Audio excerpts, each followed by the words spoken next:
one Kenobi here, only one. I want to talk about vehicles and specifically the Y-Wing today. And as you can see here, I've got a lot of stuff I need to review, and these are all fair game for the vintage collection. But the Y-Wing, so yes, my nephew Finn, he randomly texted me this week and he said, "Where did you get your Y-Wing from?" And I was like, well, to be honest, I got it from eBay. And I get everything pretty much from eBay, except for the new stuff that is coming out, which, I'm buying from the online retailers, but everything else, it's secondary market bill, isn't it? So the Y-Wing, look at that one. I thought I would just introduce the video and say that this is a vintage collection wish list of mine. If you're going to put any Y-Wing in the vintage collection and repack it, it's got to be this one, hasn't it? Gold leader. Look at the weathering on that. We'll look at that again in a minute. But also, the other thing that was really nice today, when I'm in work, one of my colleagues, their son Archie, has donated this to me. I can't believe it. I said, I can't accept this, man, but he really wanted to donate it, and he knows how much I love Star Wars, and it's in there, so I'm going to unbox that and show you. It's a Lego Y-Wing. It's just quite funny, all this Y-Wing stuff. So I thought, well, I'm going to do an episode of the wish list, because I'm going to bring that series back, and also give you the heads up. I'm going to review all this stuff, and there's one thing for sure about that is that before I even unbox that, I know, despite how good the artwork looks, that really does need vintage collection treatment. Vehicles like this, I can see it just there, you see, they need weathering, otherwise I just think they're missing something. Let's have a look at this. Look at that. It looks good, but it could be better, but that's what the vintage collection does. So the Y-Wing, so let's unbox this for starters, and then we'll take it from there. Right, so first things first, look at that weathering. And I tell you a lie, this isn't Gold Leader, this is Gold 4, Lieutenant Lepera. As you know, in Star Wars A New Hope, you've got Gold Leader, Dutch Vander. He's on the shelf over there, I'll show you him later. Gold Leader to base 1 or whatever, he says, lost Tyree, lost touch. They came from behind. I don't think that's even Lepera, the guy who gets shot last. That ain't Lepera. You see Lepera in the back of the briefing, and I'll show you a picture of him. I'll bring it up on the screen. The figure is actually quite accurate to what you see of that extra. And these guys, they were just extras. They were immortalized forever in the saga. But anyway, that's a really nice setup. I'd say that's the Yavin Squadron. You know what I'm saying? A little bit of Yavin action. Got Jet Hawkins in the back there. There's Dutch Vander, Gold Leader, and this fella is Lepera. And then of course you've got Biggs, Wedge, Luke Skywalker. Then have you ever heard of him? A guy you might have heard of. Anyway, down here you've got these two Y-Wings.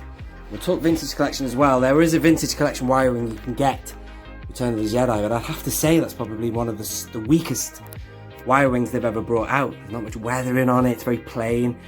In contrast to that, you've got this one.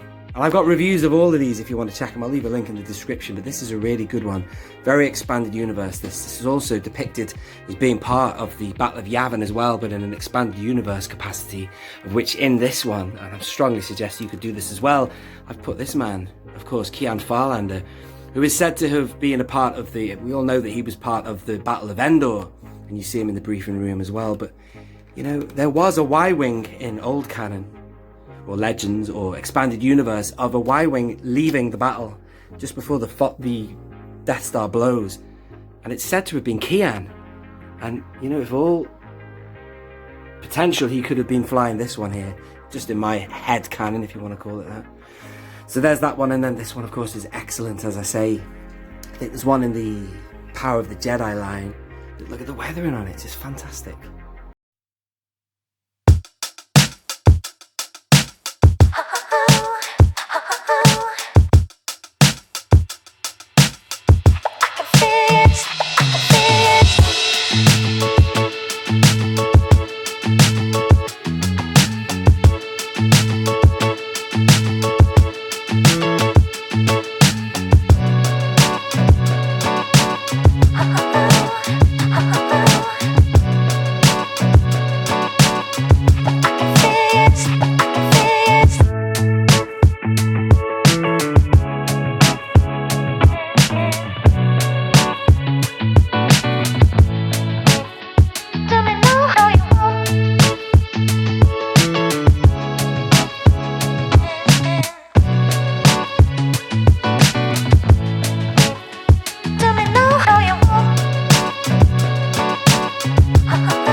features such a brilliant ship.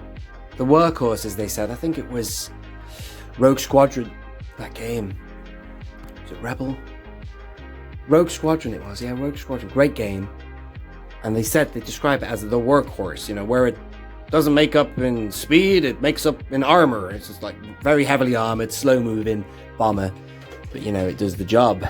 Reliable, whatever, but goes all the way back to the Clone Wars. You see you've got the red inserts there as well.